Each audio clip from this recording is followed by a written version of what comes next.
안녕하세요, 여러분. 언택트 상황에 대비한 문화예술 교육 공모사업 기획서 작성과 관련돼서 강의를 맡은 변희정이라고 합니다. 네, 먼저 간단히 제 소개를 하고 수업에 임하도록 하겠습니다. 저는 2006년도부터 현재까지 문화예술 교육 현장에서 일을 하고 있고요. 지방문화원 2곳을 거쳐서 2012년에 문화예술 교육단체 문박세상이라는 곳을 창업해서 현재까지 운영해 오고 있습니다. 그래서 굉장히 다양한 문화예술 교육 공모 사업에 공모하고 또 선정이 돼서 다양한 사업들을 현장에서 기획 운영해 오는 일들을 주로 해왔습니다. 네, 이런 와중에 올해 이제 코로나19 상황으로 인해서 굉장히 예기치 못한 상황들이 닥치면서 정말 누구나 모두가 정말 어려움에 직면을 한 상황이 됐는데요. 제가 이 강의 주제, 언택트 상황에 대비한 문화예술 교육 공모사업 기획서 작성이라는 이 강의 주제를 처음 의뢰를 받았을 때 과연 제가 어떤 이야기들을 들려드릴 수 있을까 정말 고민이 많았습니다. 그래서 올해 나타난 이제 주요 현황들을 좀 살펴보고 이어서 그러면 우리가 올해를 어떻게 마무리를 하고 정리를 해서 내년을 또 대비를 해서 공모사업들의 공모를 하고 사업 시행들을 해나갈 수 있을지에 관한 내용으로 크게 2가지 맥락으로 나눠서 강의를 진행하고자 합니다. 그래서 첫 번째는 이제 기초 과정으로 언택트 시대가 도래하면서 문화예술 교육의 정책의 흐름과 양상들이 어떻게 나타나고 있는지 이 내용에 대해서 좀 짚어볼 거고요. 이어서 심화 과정에서는 언택트 시대의 문화예술 교육 공모사업 기획서 작성을 위한 좀 실전 팁들을 정리해서 여러분들께 안내해드리고자 합니다. 네, 다음은 본격적으로 이제 강의에 들어가고자 하는데요. 첫 번째 이제 기초 과정으로 문화예술 교육 정책의 흐름과 공모 사업의 양상이 어떻게 올해 좀 나타나게 됐는지에 대한 내용들을 살펴보도록 하겠습니다. 네, 먼저 누구나 다 인지하고 있는 상황이긴 하지만 코로나19 확산세에 따른 문화예술 교육 현장이 어떻게 지금 돌아가고 있는지에 대한 내용을 먼저 짚어보도록 하겠습니다. 2월 달에 이제 코로나 최초 이제 확진자가 나타나면서 1차 대유행 그리고 2차, 3차 대유행을 맞이하면서 굉장히 경제적으로, 사회적으로 침체된 분위기가 지속되고 있는데요. 실제로 이제 많은 문화예술 현장들이 올스톱되는 상황들이 발생하고 있고 그 와중에 특히 이제 주로 대면 교육을 진행하고 있던 이제 문화예술 교육 현장 종사자들은 정말 일자리를 잃는 그런 상황들이 됐습니다. 그래서 결국은 이런 상황들이 문화예술 교육의 위기 상황이라고 할 수 있을 만큼 굉장히 급박한 상황들이 되고 있고 실제로 많은 이제 장소를 기반으로 한 문화예술 교육들이 대다수 많이 진행이 되고 있기 때문에 공공 플랫폼들이 폐쇄됨으로 인해서 모든 교육들이 중단되고 또 취소되는 사태에 다다랐습니다. 그리고 또 언제 다시 시작될지 모르는 그런 기약 없는 기다림 속에서 대다수의 문화예술 교육 종사자분들이 또 경제적으로, 심리적으로 위축된 상황들을 맞이하고 있고 이는 곧 또 생계와 생존의 그 위기로까지 지금 현재 다다른 상황이라고 할 수 있습니다. 네, 이런 와중에 과연 올 한 해의 문화예술 교육들이 어떻게 변화되고 흘러갔는지 그 양상에 대해서 관련 기사와 포스트들을 중심으로 좀 살펴보고자 합니다. 먼저 이제 제가 이제 올해 나타난 모든 기사들을 다 이제 업로드를 해서 여러분들께 말씀을 드리기는 힘들 것 같고 좀 대표적인 흐름들을 좀 나타내고 있는 그런 기사들만 조금씩 언급하면서 정리하고 넘어가고자 합니다. 첫 번째로 최초로 1월 말 2월 초에 코로나가 이제 확진이 되면서 처음에는 대다수가 이게 그래도 또 메르스 때처럼 얼마 지나지 않아서 끝나겠지라는 좀 이제 기대감들이 있는 상황이었지만 그게 1개월, 2개월 좀 지속되다 보니까 당장 이제 문화예술 교육 종사자분들이 경제적으로 큰 타격을 받았고 그거에 대한 대안으로 한국문화예술교육진흥원에서 코로나19 극복을 위한 어디서든 문화예술 교육 사업이라는 것을 이제 추진하게 됩니다. 그게 이제 3월 말의 일이었고요. 이어서 이 코로나 상황이 계속 지속되고 있는 양상으로 나타나다 보니까 계속 이렇게 중단된 상태로 문화예술 교육 현장을 둘 수 없다라는 판단하에 이제 코로나 대응을 위한 문화예술 교육 온라인 콘텐츠를 강화하는 흐름들이 나타나기 시작을 합니다. 그로 인해서 이제 온라인 콘텐츠를 어떻게 그 서비스를 실시할 것인지에 대한 관련된 공모 사업과 내용들이 이제 두드러지게 나타나기 시작을 했고요. 5월 달에는 아시아에서 최초로 국제예술교육 실천가 대회가 서울에서 열리게 됐는데 이 역시 코로나 팬데믹 상황으로 인해서 전면 온라인으로 개최가 되기도 했습니다.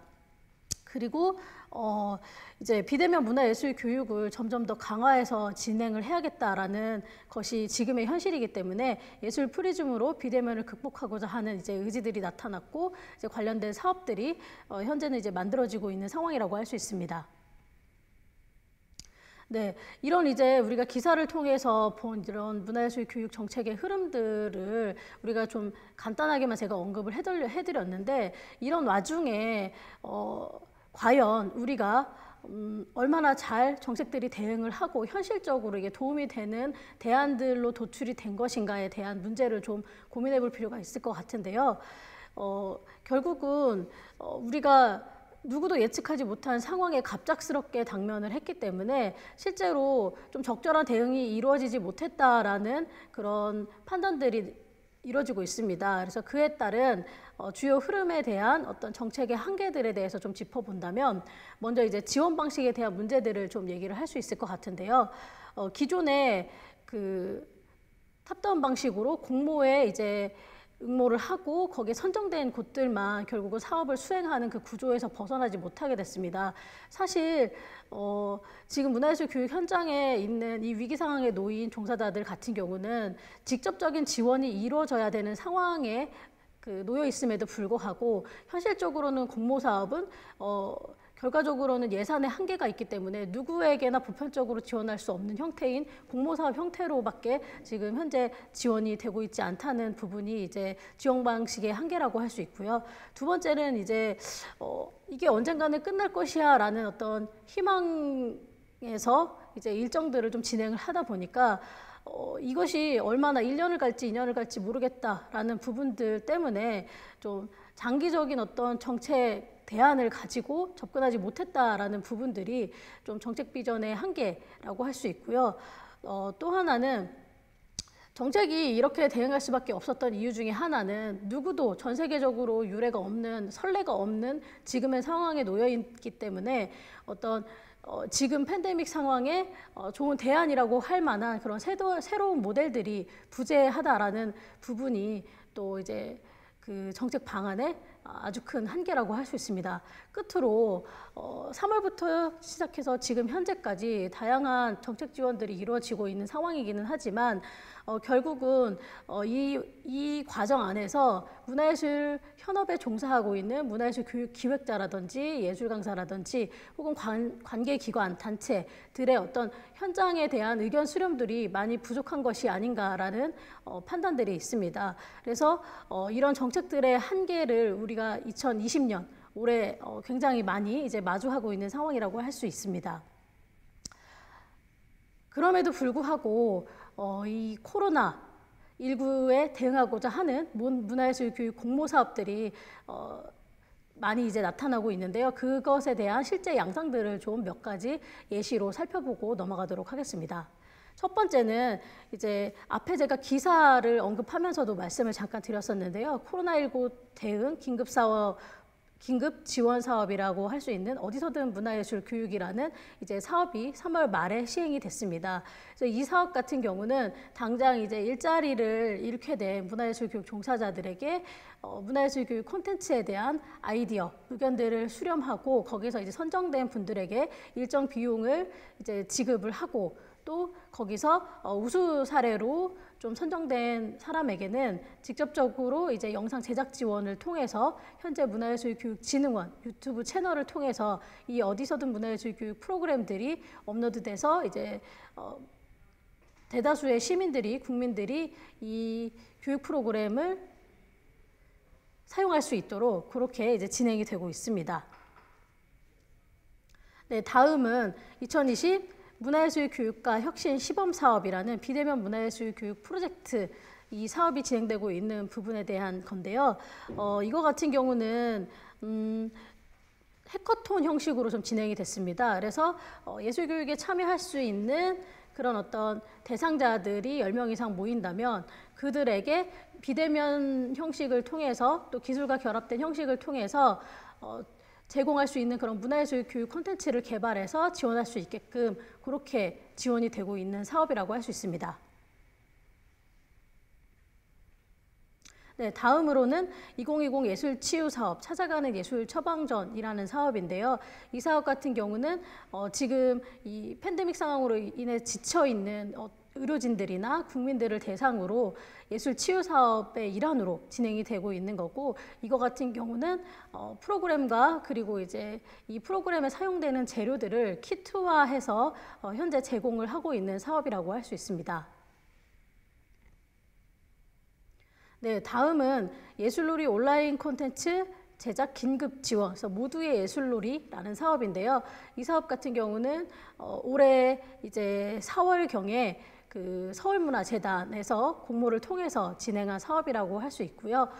직접적으로 이제 콘텐츠 제작에 지원을 한 그런 공모 사업 사례라고 할 수 있습니다. 네, 다음은 예술교육 연구활동 긴급 지원이라는 형태의 사업인데요. 예술교육 연구활동에 대한 계획안을 공모했습니다. 그래서 지금 우리가 이렇게 비대면 상황에 도래한 이 상황에 어떻게 문화예술 교육 그런 방안과 대안들을 연구해 나갈 것인지에 대한 문화예술 교육 종사자들에게 직접적으로 연구할 수 있는 그런 의제들을 도출을 해서 그들이 직접 이 연구를 실행할 수 있게끔 그렇게 지원한 금액이라고 할 수 있고요.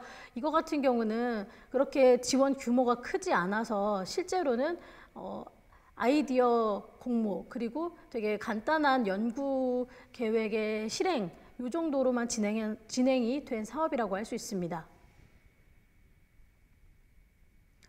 네, 이렇게 지금까지 제가 이제 새롭게 도출된 공모 사업 사례들을 한국문화예술교육진흥원 그리고 서울문화재단 사업들을 통해서 몇 가지 언급을 해드렸는데요.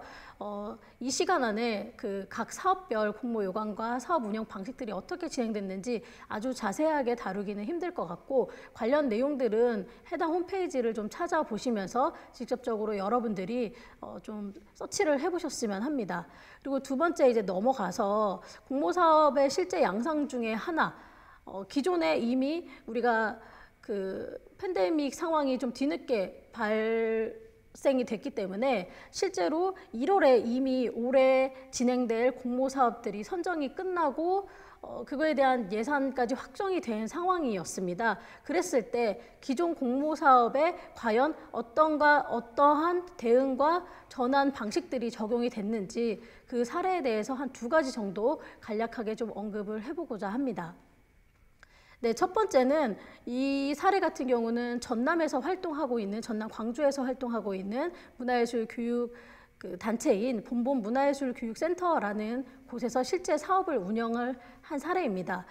이 경우는 한국문화예술교육진흥원의 사회문화예술교육 사업 중 부처 간 협력 문화예술교육 지원 사업의 일환으로 지역아동센터를 지원하는 사업이라고 할 수 있습니다. 보통 지역아동센터 지원 사업의 사업군 같은 경우는 최소 10개 단위를 지원하는 형태로 기존의 그 사회문화예술교육 부처 간 사업 중에서 굉장히 규모가 좀 큰 사업군이라고 할 수 있습니다. 그래서 이 사업 같은 경우는 실제로 예술 강사분들이 각 단체가 개발한 프로그램들을 가지고 매칭된 지역아동센터에 직접 방문을 해서 대면 형태로 교육을 진행했던 게 바로 2019년 기존의 운영 방식이라고 할 수 있는데요.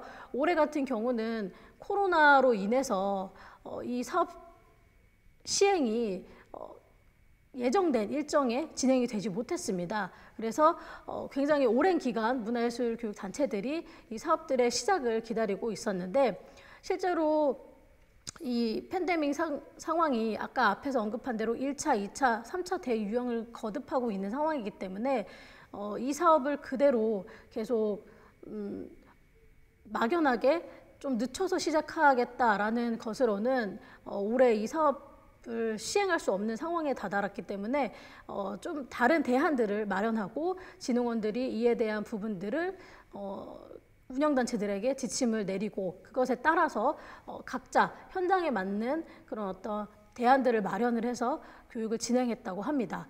그래서 이 본본 문화예술교육센터 같은 경우는 실제로 비대면 형태의 교육도 진행을 한 센터도 있고 또 상황이 좀 좋아지면 그 상황에 맞춰서 대면 형태로 수업을 조금 그 스케줄을 조정해서 일정을 몰아서 이렇게 교육을 대면 형태로 진행을 한 사례도 있고 또 아예 교육으로 진행할 수 없는 그런 경우에는 대체 연구 활동이라는 것으로 전환을 해서 교육을 진행한 사례도 있다고 합니다.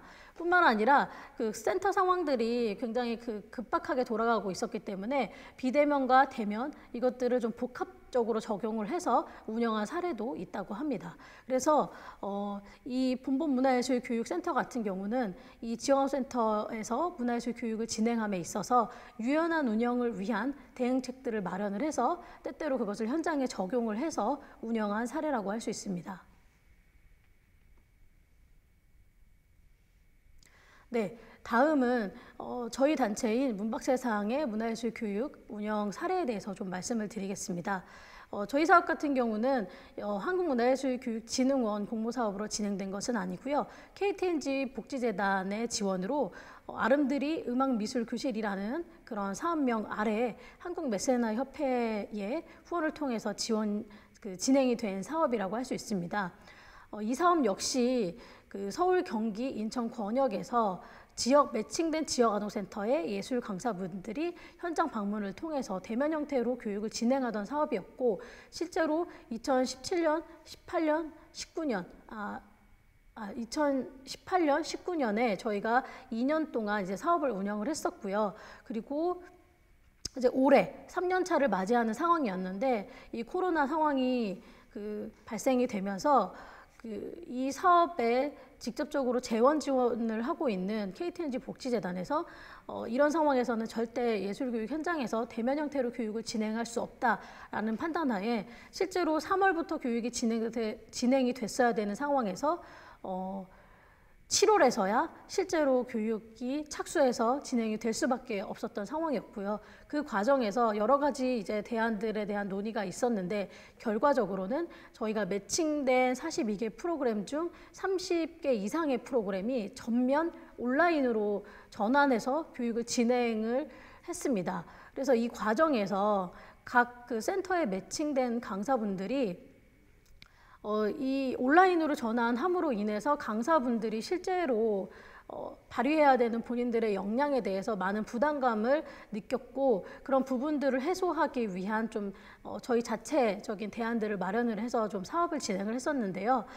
실제로 이제 그 밴드를 통해서 각 그 매칭된 분반별 사업 운영 관리가 진행이 됐고요.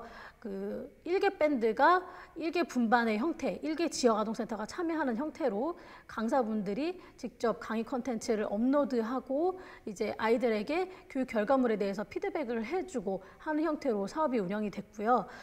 이 경우는 강사와 센터의 상황이 현실적으로 그 매칭된 30개가 넘는 그 센터들이 모두 다 교육 현장이 동일한 조건이 아닌 모두 다 상이한 조건으로 교육 현장이 진행이 됐습니다. 이에 따라서 어떤 센터 같은 경우는 줌을 사용할 수 있는 곳이 있는가 하면 그렇지 못한 곳도 있었고 또 밴드 를 통해서 라이브를 통해서 교육을 진행한 경우도 있었고 그 이외에 강사가 동영상을 촬영해서 그 촬영된 그 동영상의 어떤 그 활동 예시 제작하는 시연까지 포함을 해서 거기 필요한 재료들을 키트화해서 택배 발송을 해서 진행을 한 사례도 있었고요. 또 이런 것들을 좀 복합적으로 진행을 한 센터도 있었습니다. 그래서 그 강사들이 느끼는 그런 부담감들이 정말 굉장히 높은 상황이었고 그러면 이런 문제들을 어떻게 해결해 나가는 게 좋을까 고민을 하다가 이제 저희 운영단체 문박세상 같은 경우는 강사들에게 사전에 이제 각 그 센터별로 프로그램을 진행하기에 앞서서 저희가 사전 연수를 진행을 했습니다. 그래서 사전 연수를 통해서 강사분들이 지금 본인들에게 직접적으로 필요한 부분들을 학습하고 나아갈 수 있도록 그런 방식으로 운영을 했고요. 실제로 강사분들이 다뤄야 되는 다양한 이런 그런 툴, 기술적인 부분들에 대해서 뭐 줌이라든지 실시간 스트리밍을 통해서 예술교육을 진행해야 되는 상황에 대해서 어떻게 그것들을 사용하는지, 사용하고 적용할 수 있는지에 대한 방법들을 또 알려드렸고, 또 동영상을 통해서 강의를 진행하는 경우에는 동영상을 어떻게 촬영하고 또 그 촬영한 동영상들을 간단하게 핸드폰 어플을 통해서 편집을 해서 업로드해서 교육 현장에 제공을 할 것인지, 이런 부분에 대한 부분들, 또 재료를 어떻게 키트화해서 보낼 것인지, 이런 부분들에 대한들을 같이 이제 사전 연수를 통해서 교육을 하고 논의를 하면서 교육 현장에 이제 프로그램을 적용한 사례라고 할 수 있습니다. 그래서 지금 현재까지도 사업이 지금 지속적으로 전면 온라인 비대면 형태로 진행이 되고 있는 그런 사례라고 할 수 있습니다. 네, 우리가 이 기초 과정에서는 굉장히 다양한 내용을 다룰 수는 없어서 제가 문화예술 교육 정책의 전반적인 흐름과 양상에 대해서 좀 짚어드렸고요. 그리고 그에 따른 문화예술 교육 공모 사업들이 어떤 형태로 예시 공모 사업들이 있는지에 대해서 말씀을 드렸습니다. 그리고 현장에서 직접적으로 이 팬데믹 상황에서 교육 운영을 어떻게 했는지 두 개의 단체의 사례를 간략하게 말씀을 드리면서 이번 시간을 좀 마무리하고자 합니다. 제가 앞에 사례에서도 말씀을 드렸지만 결과적으로는 지금 우리가 이 상황은 누구도 부정하거나 아주 빨리 벗어나고 회복할 수 없는 상황이기 때문에 제가 결국 드릴 수 있는 말은 피할 수 없다면 즐겨라 라는 그런 말밖에 드릴 수 없다는 점을 좀 여러분들도 스스로 상기를 해주셨으면 하는 바람이고요. 저희 강사분들께도 제가 실제로 말씀을 드렸어요.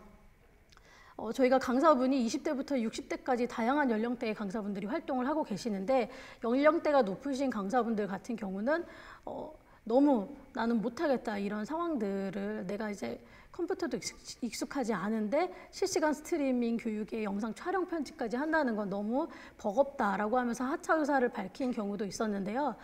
제가 그 강사분들께 말씀을 드렸어요. 우리가 지금 이 상황에서 우리가 우리 안에서 만들 수 있는 대안을 가지고 그것을 교육 현장에 적용할 수 있다라는 부분은 어찌 보면은 아예 교육을 할 수 없는 상황보다는 조금이라도 나은 상황이지 않냐라는 말씀을 드렸고, 지금은 코로나19라는 그런 팬데믹 상황에 우리가 놓여 있지만 앞으로 코로나19가 종식이 되더라도 또 어떠한 팬데믹 상황을 우리가 마주하게 될지 모르기 때문에 당장 대안이 없다면 우리 스스로가 대안이 되는 방법들을 교육 현장에 적용을 해나가는 것이 앞으로 우리가 문화예술 교육 현장에서 문화예술 교육 종사자로서 현업을 지속해 나가는 방식이지 않을까라는 생각이 듭니다.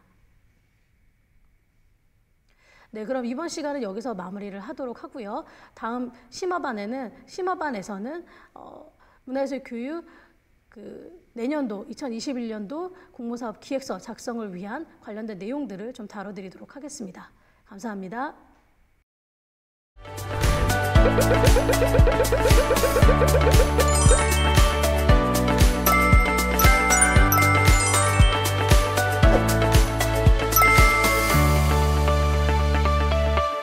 안녕하세요, 여러분. 온택트 상황에 대비한 문화예술 교육 공모사업 기획서 작성 두 번째 시간으로 여러분들께 다시 인사드리게 됐습니다.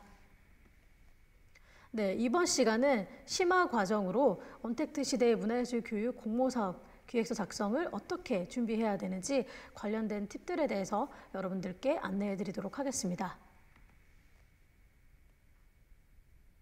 네, 우리가 그에 앞서서 우리가 기초 과정에서 올해 2020년에 이런 문화예술 교육 정책의 흐름과 양상에 대해서 좀 간단히 짚어봤는데요. 그렇다 그러면 우리가 앞으로 지금 이 시점 이후 2021년 이후에는 코로나19에 따른 어떤 단계별 정책 방향들에 대해서 어떻게 이행 방향을 잡고 나아가야 될 것인지에 대한 내용들을 좀 먼저 짚어보고 넘어가도록 하겠습니다.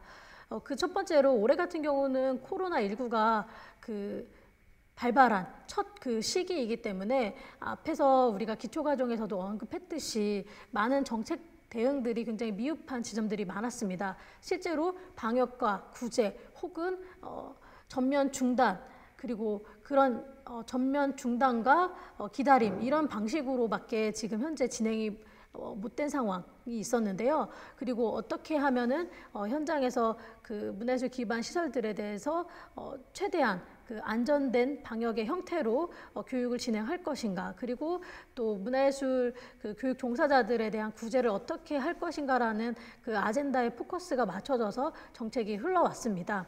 그렇기 때문에 실제로 많은 그런 어떤 좋은 모델들, 대안들이 나오지 못했고 현실적으로는 예술 강사들이 어쨌든 교육 현장에서 좀 기존의 공모사업 같은 경우는 그것을 조금 변환하는 방식으로 교육이 진행이 되거나 온라인 방식으로 전환해서 교육이 진행되는 형태 정도로만 머물었습니다. 근데 이 코로나19가 지금 모두가 예측하고 있듯이 굉장히 장기화될 것이다라는 그런 판단이 있기 때문에 이제는 단순히 코로나19에 직면한 상황에서 머무를 것이 아니라 우리가 포스트 코로나로 혹은 포스트 코로나에서 한 단계 더 나아가서 트랜스 코로나로 우리가 결국은 이 코로나19라는 것을 같이 생활 속에서 안고 가야 되는 부분에 대한 것을 전제로 우리가 정책들이 좀 마련이 돼야 된다라고 볼 수 있습니다.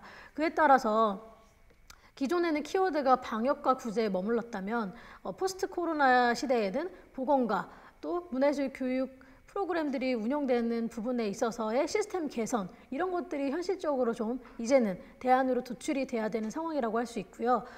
실제로 모든 기관들이 운영 자체가 이렇게 중단되는 사태에서 끝나지 않도록 공공문화시설들의 어떤 운영 매뉴얼을 개선하고 또 문화예술 행사들이 안정적으로 재개되고 또 이 현업에 종사하고 있는 분들의 어떤 사회적 보장 제도들이 마련이 돼야 되는 상황이라고 할 수 있습니다. 그래서 이제는 우리가 생활 속에서 이 코로나와 함께 살고 또 코로나를 극복해 나갈 수 있을 그런 제도들이 마련이 돼야 되고 또 온라인 환경에 대한 구축, 온라인 예술 교육에 대한 그런 어떤 환경 구축, 시스템 구축들이 현재 필요한 상황이라고 할 수 있습니다. 그리고 여기서 더 나아가 트랜스 코로나의 단계에 이르러서는 우리가 정말 팬데믹의 일상화, 이제 같이 살아간다라는 그 개념 안에서 생태계와 패러다임을 전면 전환할 수 있는 정책 대안들이 좀 마련이 돼야 될 거라고 보고요. 이제는 우리가 이 상황에서라도 그럼에도 불구하고 창작과 향후 생태계를 우리가 지속하고 재구성할 수 있는 방안들이 마련이 돼야 됩니다. 그리고 또 이 예술 패러다임이 과거에는 우리가 대면 형태로 그리고 직접 관람의 형태로 주로 진행이 됐다면 이제는 이런 어떤 그 예술 창작과 예술 지원의 형태 역시 패러다임이 전환이 되는 그런 시기라고 가정하고 관련된 대안들이 필요할 것이라고 봅니다. 그리고 과거에 우리가 생각하는 어떤 예술의 본질과 예술의 어떤 미적 가치들을 넘어서는 우리가 새로운 어떤 그런 가치와 철학에 대해서도 고민을 해볼 필요가 있고요.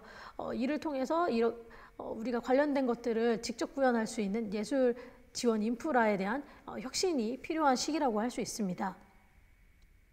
네, 그럼 이런 정책 이행 방향을 토대로 과연 우리가 2021년에는 앞으로 어떤 문화예술 교육 정책들, 새로운 대안들을 마주하게 될지 우리가 코로나 일상 속 비대면 예술 지원 방안이라는 2020년 9월에 문화체육관광부에서 발표한 정책 자료를 기반으로 간단하게 좀 살펴보도록 하겠습니다.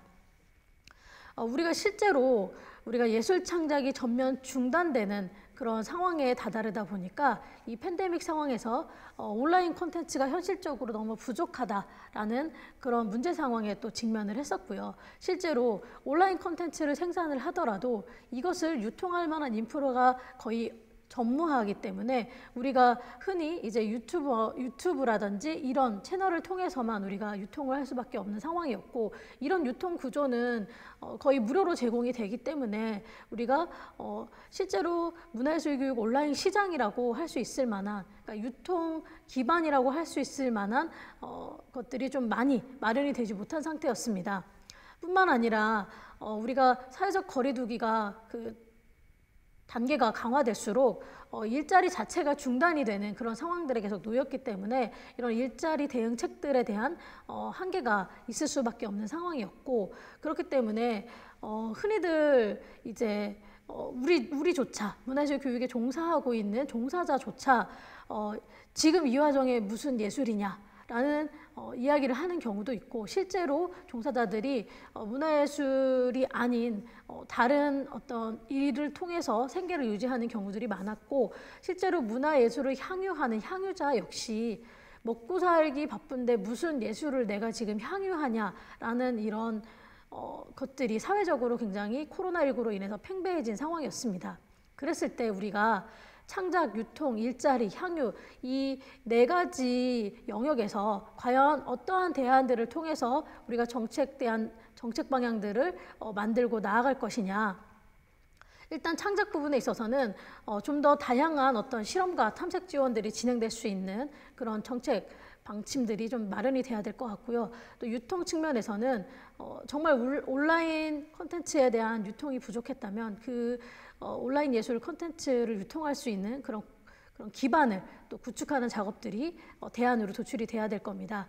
그리고 이제 일자리 같은 경우는 우리가 주로 대면 교육으로 진행되는 문화예술 교육의 어떤 속성으로 인해서 실제로 모든 그런 교육 현장들이 중단이 되면서 일자리를 잃어버리는 이 상황에서 과연 우리가 비대면 일자리로 대응할 수 있는 일자리들, 새로운 일자리들을 어떻게 만들고 또 그 관련된 기업들을 어떻게 육성하고 지원하고 전문 인력들을 양성할 것인가, 이런 대안들이 또 마련이 돼야 될 것입니다. 뿐만 아니라 이 와중에 무슨 예술이냐라고 하는 상황이지만 실제로는 이런 시기이기 때문에 더 어쩌면 현장에 예술 교육이 필요하지 않을까라는 생각이 듭니다. 그랬을 때 우리가 코로나로 지친 이 국민들 혹은 의료진들, 이 사회 전반에 있는 이런 어떤 사람들에게 어떻게 하면 우리가 이 코로나19 팬데믹 상황에서 예술의 사회적인 어떤 역할과 향후의 기반을 확대해 나갈 것이냐, 이 부분들이 굉장히 중요한 화두라고 할 수 있습니다. 그래서 이 코로나 일상 속 비대면 예술 지원 방안에서 제시한 내용을 좀 간단히 살펴보면은요, 크게 창작, 유통, 일자리, 향유에 대한 앞에서 제기한 문제점에 대한 대안들로 창작 같은 경우는 다양한 실험 지원으로 새로운 예술 성장을 유도하겠다라고 제시를 하고 있습니다. 그것에 대한 대안으로 예술의 경계를 확장하는 실험 지원들을 하고 또 예술과 기술의 융합 지원을 확대해 나가겠다라고 발표를 했고요. 또 유통 부분에 있어서는 기존의 온라인 기반 구축으로 인해서 언제 어디서나 이 문화예술을 향유할 수 있게끔 하겠다라고 해서 온라인 공연, 성공 본보기 모델을 창출하고 또 온라인 비대면 유통 및 해외 진출 활성화를 이루겠다라고 얘기를 하고 있고요. 일자리 면에서는 미래 일자리 및 혁신기업 육성으로 생태계 대응력을 강화하겠다라고 하고 있습니다. 그래서 비대면 예술 일자리 창출 및 취업 지원을 지속하겠다라고 발표를 했고요. 또 혁신예술 기업 육성 및 종사자 역량 강화에 대한 프로그램들을 마련을 하겠다라고 제시를 하고 있습니다. 그리고 향유적인 측면에서는 이제 비대면 예술 향유 기반 확대로 인해서 예술 성장의 토양을 마련하겠다. 그 중에 이제 첫 번째가 바로 온라인 문화예술 교육을 활성화해 나가겠다라는 이제 대안이고요. 두 번째가 일상적 위기 속에서 예술의 사회적 기여 및 향유를 증진해 나가겠다, 이렇게 발표를 하고 있습니다. 그러면 우리가 이제 문화예술 교육 파트니까 이 향유적인 측면에서 여기서 지금 제시한 온라인 문화예술 교육 활성화에 대한 내용을 좀 더 자세하게 살펴보도록 하겠습니다. 네, 이제 2020년 이 9월 된 발표 자료에 의하면 이 온라인 문화예술 교육 활성화를 위해서 2021년에 총 20억 원, 40여 개 그런 어떤 온라인 비대면 프로그램들을 지원해 나가겠다. 발표를 했고요. 그것에 대한 실행 방향으로 학교 문화예술 교육하고 연계, 그리고 사회 수요에 대응을 해나가겠다라고 지금 제시를 했습니다. 그래서 학교 교육 연계 같은 경우는 예술교과 연계 및 그리고 범교과 주제 중심의 그 콘텐츠를 개발하고 보급하겠다. 그래서 예술교과 연계된 콘텐츠, 그리고 예술교육을 넘어서는 범교과와 관련된 그런 융합 콘텐츠들을 우리가 개발을 해서 온라인으로 제공하겠다라고 얘기를 하고 있고요.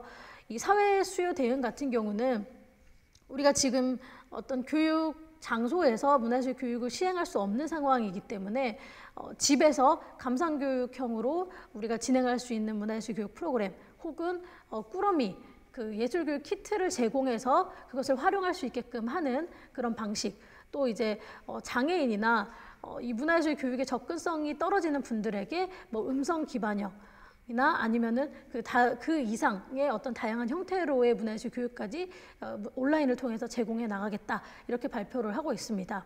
그리고 이제 문화예술 교육 프로그램에 대한 어떤 정부의 온라인 접근성을 제고하기 위한 사업들을 이제 지속하겠다라고 발표를 했는데요. 이제 신규 같은 경우는 통합정보 시스템이나 평생교육 플랫폼과 연계해서 이 문화예술 교육 온라인 콘텐츠를 제공하겠다라고 대안을 제시를 했고요. 그 다음에 이제 자원 지도와 관련된 사업입니다. 2020년 현재 문화예술 교육 자원조사라는 것이 일자리 창출 사업의 일환, 그리고 또 하나는 그 전국 각지 지역에 산재되어 있는 문화예술 교육 콘텐츠를 발굴하고 그것에서 활동 안내서를 개발을 해서 보급하기 위한 작업을 현재 지금 전국 각지에서 진행을 하고 있습니다. 그래서 이런 자료들이 모아지게 되면은 이것들을 디지털화하는 작업을 2021년에 하겠다라고 발표를 하고 있고요. 그에 대한 예산이 한 3억 정도 배치가 된 걸로 볼 수 있습니다. 그래서 올해 그 조사된 자원들을 그런 플랫폼을 통해서 누구나 예술교육 종사자가 됐던 아니면 문화예술 교육을 향유하고 싶은 향유자가 됐던 누구나 접근해서 그 자원 목록들을 확인하고 관련된 그 개발된 활동 안내서들을 직접적으로 활용할 수 있게끔 하겠다라고 발표를 하고 있습니다. 그래서 이것으로 볼 때 결과적으로는 내년에는 대다수의 공모 사업들이 이런 어떤 온라인 기반으로 한 형태로 지속될 수밖에 없다라는 것이 가장 큰 흐름과 방향이라고 할 수 있습니다. 네, 그러면 우리가 이렇게 새로운 정책 방향을 어떻게 과연 대비하고 맞이해야 될까? 이 부분에 대해서 좀 살펴보면은요, 이제는 과거에 우리가 주체별 역할, 정립되어 있던 이 주체별 역할이 다시 지금의 상황에 있어서는 다시 재정립될 수밖에 없는 상황에 다다랐다라는 부분들을 모두가 인식해야 되는 상황이라고 할 수 있습니다. 그래서 지원을 하고 있는 그런 어떤 지원처, 사업 주관처, 그리고 뿐만 아니라 문화예술교육현업에 종사하고 있는 종사자, 그리고 예술교육을 받는 어떤 수혜자, 참여자 역시 각기 다른 그 주체별 역할을 이제는 팬데믹 상황에 맞게 재정립하고 또 이 3자가 굉장히 긴밀하고 유기적으로 소통하고 협력하는 형태로 나아가야만 한다고 볼 수 있습니다. 네, 그리고 두 번째로는 우리가 이렇게 사회가 지금 갑작스럽게 변화됐고 앞으로 또 어떤 변화를 맞이할지 모르는 이 상황에서는 우리가 이 사회 변화의 흐름을 어떻게 파악하고 거기에 발맞춰서 나아갈 것인가에 대한 고민들이 뒤따라야 된다고 보는데요. 그 첫 번째로는 우리가 여가 시간의 증대로 인해서 좀 본인의 시간을 이렇게 제대로 활용하지 못하는 그런 유의 시간대에 어떤 취미를 가질까를 고민하는 그런 어떤 참여자들에 대한 문제, 혹은 집에서 어떤 일자리를 잃거나 혹은 이제 팬데믹 상황으로 집안에만 머무를 수 있는 그런 상황에 그런 국민들에게 어떤 콘텐츠를 제공할 것인가, 생활하고 밀접한 그런 어떤 문화예술 교육 프로그램을 제공해 나가는 것이 이제는 우리가 문화예술 교육을 지속해 나가는 데에 굉장히 중요한 대비책이라고 할 수 있고요. 또 하나는 기존의 어떤 지원 사업들의 양상이 뭐 소외계층 위주로 많이 이렇게 지원이 된 경우가 많았었는데요. 이제는 이 문화예술 교육이 어떤 소외계층이나 특수계층에게만 지원되는 형태가 아니라 이 문화예술 교육은 누구나 누려야 되는 어떤 보편적 권리로서 참여자 중심의 예술 교육들이 이루어져야 된다. 되느냐라는 부분이 굉장히 중요한 문제일 수 있고요. 두 번째는 우리가 온라인 콘텐츠로 이렇게 진행이 되는 만큼 기술과 예술의 융합에 대한 예술교육의 테크놀로지를 어떻게 실현해 나갈 것인지에 대한 고민들을 우리가 함께 해나가야 됩니다. 더불어서 이 비대면 예술 교육에 대한 문제 역시 앞으로는 우리가 계속 고민해야 될 상황이라고 볼 수 있고요. 그렇다면 이렇게 비대면으로 전환된 문화예술 교육의 목적과 방법이 과연 기존과 동일해야 되느냐에 대한 문제 역시 우리가 고민하고 이에 대한 대안들을 마련할 필요가 있을 것 같습니다.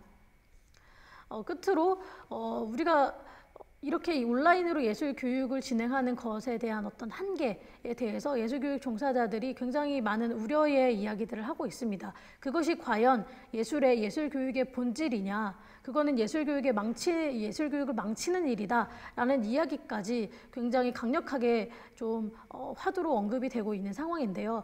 그랬을 때 지금의 상황에서 예술교육이 가지고 있는 가치와 역할이 어떤 것인가에 대해서 우리가 다시 한번 고민을 해보고 새롭게 재정립을 해서 구상해 나갈 필요가 있을 것 같습니다. 그랬을 때 이제 세 번째로 우리가 어떻게 대비를 해나갈 것인가에 대해서 좀 실질적인 예시를 좀 들어보겠습니다. 우리가 이미 많이 지금 진행되고 있는 그런 사례긴 하지만 영상과 키트에 대한 부분, 키트를 사전 제작하고 또 영상과 함께 제공하는 그런 형태의 그런 예술 교육들이 더 많이 시행이 될 것이라고 보고 있고요.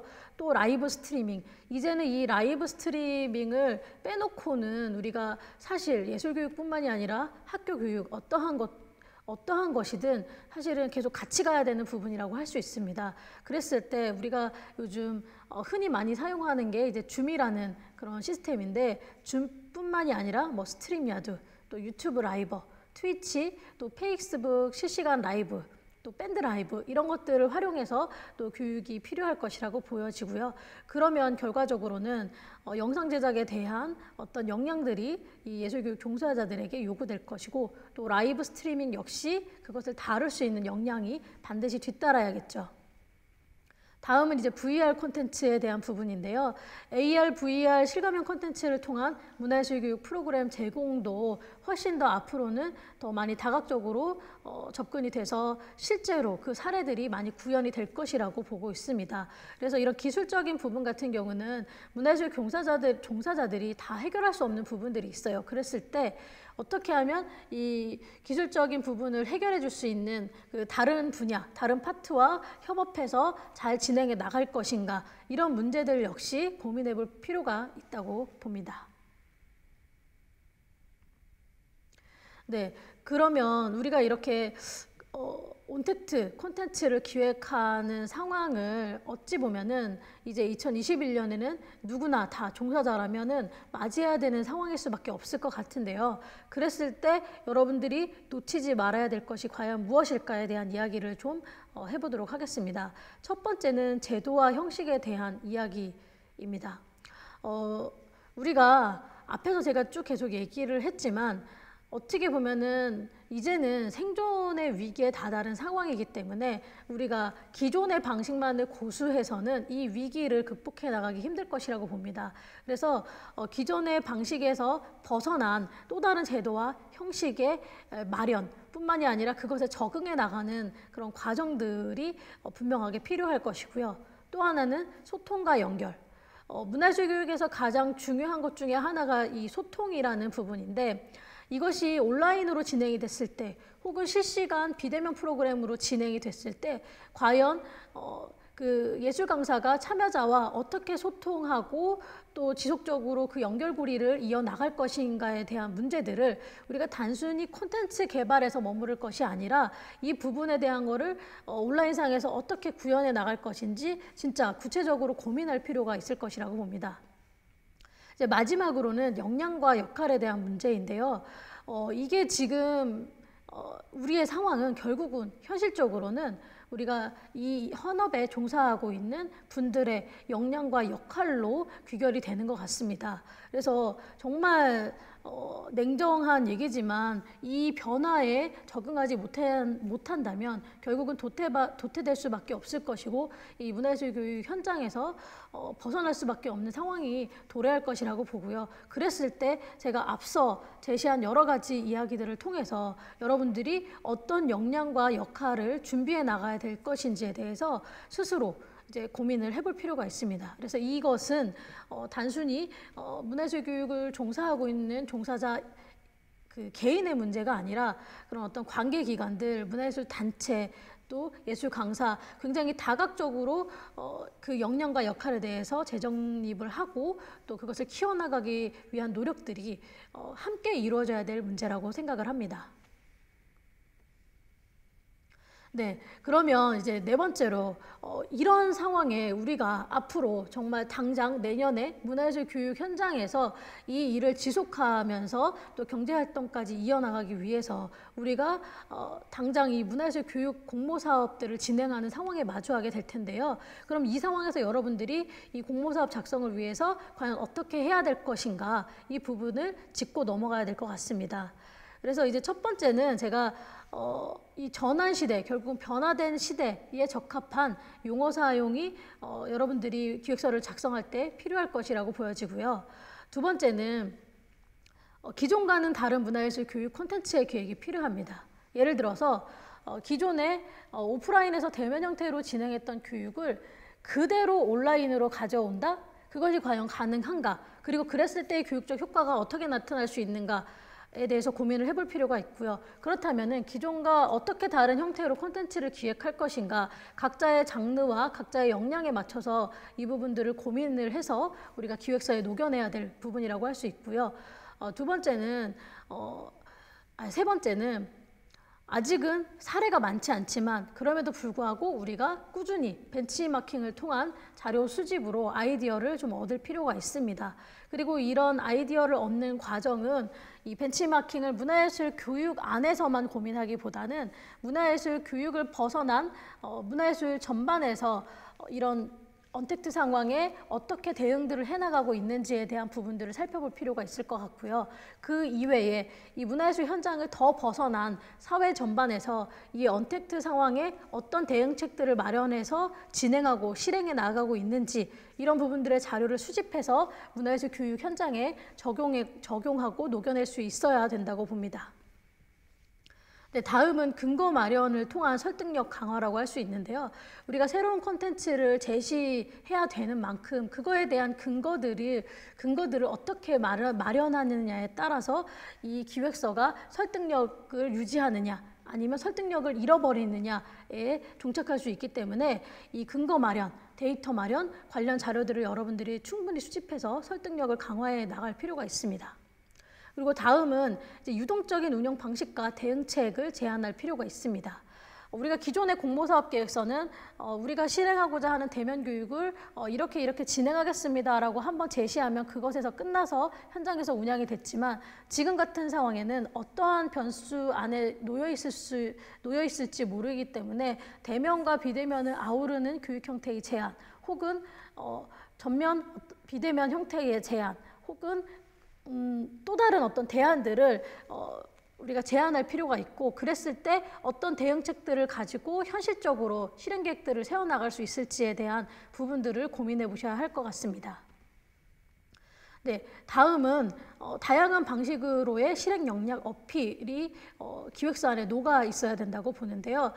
실제로 콘텐츠 기획에 대한 아이디어는 너무 좋은데 과연 그것을 운영하는 그 문화예술 교육 단체가, 그리고 그 교육을 실행한 예술 강사가 그 역량을 현재 지니고 있느냐, 이 부분이 어떻게 보면 교육 현장에서는 가장 중요한 관건이라고 볼 수 있는데, 그랬을 때 그 운영 단체와 거기에 참여 인력들이 어떤 역량을 실제로 구현할 수 있는지에 대한 부분들을 그 기획서 안에 녹여낼 필요가 있다고 봅니다. 뭐 예를 들면 영상 제작과 키트 제작을 어떻게 할 것인지, 라이브 스트리밍을 어떻게 할 것인지, 혹은 우리가 기술적으로 대체하지 못하는 부분들을 그렇게 대체해 줄 수 있는 단체나 업체, 기관들하고 어떻게 협업하고 실행해 나갈 것인지에 대한 방법들이 제시가 돼야 된다고 봅니다. 그리고 다음으로는 팬데믹 상황을 고려한 일정 계획 수립인데요. 우리가 올해 같은 경우는 정말 예측할 수 없는 상황에 놓여 있었기 때문에 이런 어떤 일정들을 조정하고 실행해 나가는 데 있어서 너무 많은 어려움이 있었습니다. 그냥 무기한 기다리는 이런 상황들에 놓여 있는 상황이 많았는데 실제로 우리가 사회적 거리 두기가 1단계일 때와 2단계, 3단계일 때의 상황이 너무 다르기 때문에 그런 상황에서 어떻게 이 일정들을 수정해서 사업을 실행해 나갈 수 있을지 분명하게 대안들이 제시가 되면 더 좋을 것 같고요. 다음은 이제 기존과는 다른 프로그램 성과 측정 방안이 제시돼야 된다라고 봅니다. 프로그램이 변화됐다라는 거는 그 프로그램에 대한 효과성 검증 역시 바뀔 수밖에 없는 상황이라고 볼 수 있습니다. 그래서 기존의 정량적, 정성적 평가 방식을 바뀐 프로그램에 맞춰서 어떻게 변화시켜서 제시할 것인지 이 부분들이 공모사업 계획서 안에 녹아들어야 될 거라고 보고요. 마지막으로는 우리가 이 교육 프로그램을 운영함에 있어서 어떠한 방역 수칙과 안전 매뉴얼을 가지고 진행을 할 것인지 이 부분도 녹여내면 훨씬 더 이 단체의 운영 역량이 좋아 보일 거라고 판단합니다.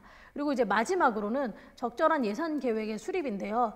기존 프로그램 운영 방식을 생각해서 예산을 수립한다라면 변경된 프로그램에 대한 그 예산들을 확보하기가 힘들 거라고 봅니다. 물론 이 공모사업 같은 경우는 각 사업별로 그 제시한 예산, 전체 예산 규모라든지 예산 집행 방침, 예산 편성 방침이 모두 다 다르기는 하지만 우리가 그럼에도 불구하고 우리가 기획한 콘텐츠를 어떻게 하면 이 방침 안에서 잘 그 예산을 편성해서 집행해 나갈 것인가, 이 계획이 정말 중요하다라고 봅니다.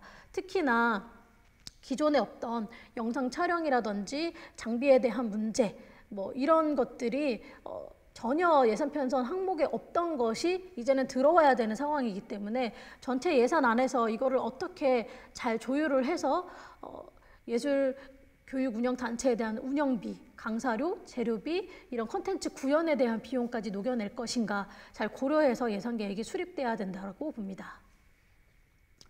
네.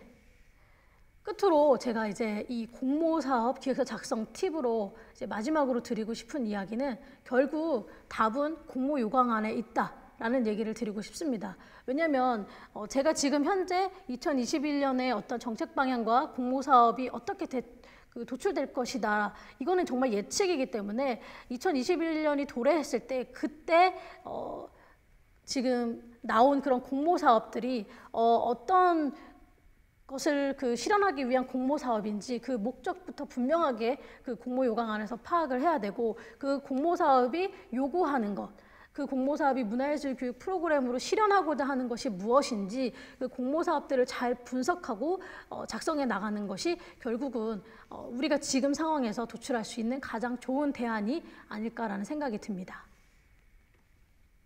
네, 이어서 이 강의를 들으시는 분들이 그 기획을 하시는 기획자일 수도 있지만 또 예술 강사일 수도 있을 거라고 생각을 합니다. 하지만 우리가 이런 팬데믹 위기 상황일수록 누구나 어떤 기획적인 역량을 갖춰야만 하는 게 필수 조건으로 우리가 성립이 된다고 보는데요. 그랬을 때 과연 우리가 이런 슬기로운 기획 생활을 위해서는 어떠한 마인드를 가지고 여러분들이 현장에서 일을 해나가셔야 되는지 이 이야기만 간단히 좀 하고 우리가 다른 정보들, 여러분들이 좀 파악할 만한 정보들에 대한 그 내용까지 참고 자료를 안내해드리면서 마무리를 하겠습니다.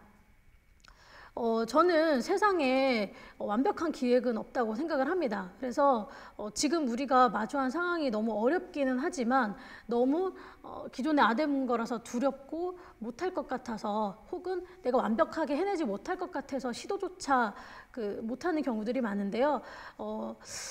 완벽하게 하려고 하기보다는 잘하려고 하기보다는 일단 우리가 이 팬데믹 상황에서의 문화예술 교육을 지속해 나가기 위한 그런 대안들을 마련을 해서 최소한의 기획을 시작으로 여러분들이 문화예술 교육 현장에서 일을 지속해 나갔으면 하고요.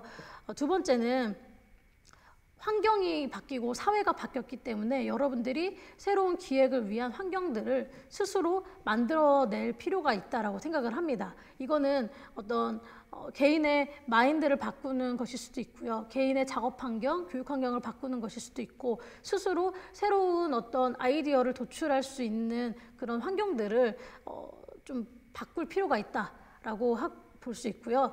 세 번째는 쓰려고 하지 말고 상상하라라고 좀 말씀을 드리고 싶습니다. 우리가 이제 기획서를 작성하겠다, 혹은 이제 공모 요강에 따른 그 공모사업 양식에 따라 기획서를 쓰겠다라고 하면은 단순히 정말 쓰는 것에 집중하는 경우가 많아요. 양식을 채워 넣는 것에 집중하는 경우가 많은데 그것을 먼저 쓰려고 하기보다는 좀 더 여러분들이 상상력을 발휘해서, 우리가 이제는 기존과는 다른 콘텐츠를 기획해야 되는 상황이기 때문에 좀 더 상상력을 발휘한 그런 아이디어들을 잘 녹여내셨으면 하고요. 기획에는 언제나 자유와 함께 책임이 따릅니다. 그래서 여러분들이 이런 부분들을 분명하게 인지하셨으면 좋겠고, 또 하나는 우리가 상황이 바뀐 만큼 새로운 기획, 또 내년에 성공적인 공모사업을 위해서는 꾸준히 학습하는 그런 과정이 필요할 것 같고요. 그것들을 혼자서만 품고 있기보다는 주변에 같이 일을 하는 종사자들과 소통하고 그 내용들을 공유하셔서 내가 알고 있는 것에서 머무르지 마시고 서로 그 아이디어들을 공유하면서 훨씬 더 나은 대안들을 마련해 나갈 수 있도록 좀 대비를 하시는 게 좋을 것 같습니다. 네, 그럼 다음으로는 여러분들 참고할 만한 자료에 대해서 좀 안내를 드리도록 하겠습니다. 올해 이 코로나19 예술 포럼이 그 1회부터 6회까지 최근 11월까지 계속 진행이 됐는데요. 이거 같은 경우 제가 강의 자료를 준비하면서 기존에 봤던 거를 한 번 더 이렇게 살펴봤는데 굉장히 많이 유익한 내용들이 많았습니다. 그래서 여러분들이 내년에 공모 사업을 준비를 하시고자 한다면 이 부분들을 한번 꼭 살펴보셨으면 합니다. 네, 다음은 요거는 제가 운영하고 있는 유튜브 채널인데요. 알아두면 쓸모있는 예술 분야 잡학사전이라고 제가 문화예술 교육 현장에서 그동안 경험해온 것들을 짤막짤막한 컨텐츠로 다루고 있고, 지금 12월부터 내년 1, 2월까지는 그 공모사업 기획과 관련된 내용들, 기획서 작성법 이런 부분들에 대해서도 추가적으로 컨텐츠를 기획해서 영상을 업로드를 할 예정입니다. 그리고 여기는 저뿐만이 아니라 문화예술 교육 현장에 종사하고 있는 현업 종사자들, 예술 강사, 문화예술 교육사뿐만이 아니라 굉장히 다양한 장르와 분야의 분들을 제가 이제 초대해서 잡터뷰라는 컨셉으로 인터뷰를 하고 있기 때문에 여러분들이 그런 관련된 정보들을 또 얻을 수 있는 채널이기 때문에 제가 안내를 드리고요. 다음으로는 다양한 참고 사이트들. 제가 이렇게 기획을 하다 보면은 가끔 질문을 하시는 경우가 있는데, 도대체 그런 정보는 어디서 보나요? 라고 질문을 하시는 경우가 있어요. 그런 정보는 여러분들이 사실은 직접 찾아서 들어가서 보시는 방법밖에 없습니다. 그랬을 때 이제 우리가 문화예술교육진흥원, 문화체육관광부 이런 사이트뿐만이 아니라 아르떼 라이브러리라는 곳을 통해서 여러분들이 정책 자료들을 꾸준히 좀 살펴보셨으면 하고요. 또 이번에 문화예술 코로나19 지원이라는 사이트가 새로 또 팬데믹 상황에서 만들어졌습니다. 여기에는 예술 단체나 개인 창작을 하는 분들뿐만 아니라 문화예술 교육 종사자들에게도 도움이 될 만한 그런 정보들, 공모 정보들이 이제 들어가 있으니까 꼭 이 사이트도 살펴보셨으면 하고요. 그리고 한국문화예술위원회에서 또 만든 사이트인데 아트앤테크라고 해서 예술과 기술의 융합과 관련된 그런 컨텐츠와 정보들을 볼 수 있는 이런 사이트를 또 만들었어요. 그래서 이것도 꼭 살펴보셨으면 하고요. 또 비대면 문화예술 교육 프로젝트 해가지고 앞으로 이제 이 사이트가 앞에서 제가 정책에서도 언급을 드렸지만 문화예술 교육 온라인 컨텐츠를 제공하는 그런 사이트로 거듭날 거라고 제가 보여지거든요. 그래서 여러분들이 지금 올해 시범 사업으로 진행되고 있는 그런 컨텐츠들 어떤 것들이 현재 올라와 있는지 한번 살펴보시고, 그러면 내년에 우리 단체들 혹은 내 컨텐츠는 어떻게 기획해서 대응할 것인지 준비를 좀 해보셨으면 합니다. 그리고 여기뿐만이 아니라 뭐 예술경영지원센터나 한국문화예술위원회 이런 데 들어가시면 각 사이트별로 이제 그 온라인 워크숍이라든지 또 아르코 예술 아르코 챔프라는 그런 아카데미를 들을 수 있는 그런 곳들이 마련이 되어 있어요. 그래서 여러분들이 앞에서 제가 언급드렸듯이 꾸준히 학습해야 되는 과정이 지금 우리에게 직면한 그 과제이기 때문에 이런 사이트들을 잘 살펴보셔가지고 앞으로 2021년을 잘 대응해 나가셨으면 합니다.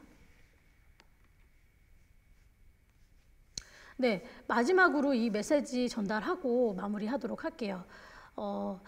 미래는 약한 자에게는 불가능이고 겁 많은 자에게는 미지이며 용기 있는 자에게는 기회이다 라는 말을 빅토르 위고가 했다고 합니다.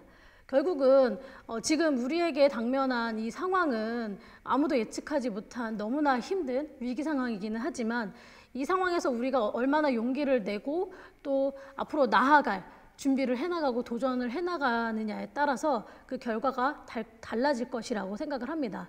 그래서 여러분들도 꾸준히 지금 상황에서도 용기를 잃지 마시고 도전해 나가는 삶을 사셨으면 합니다.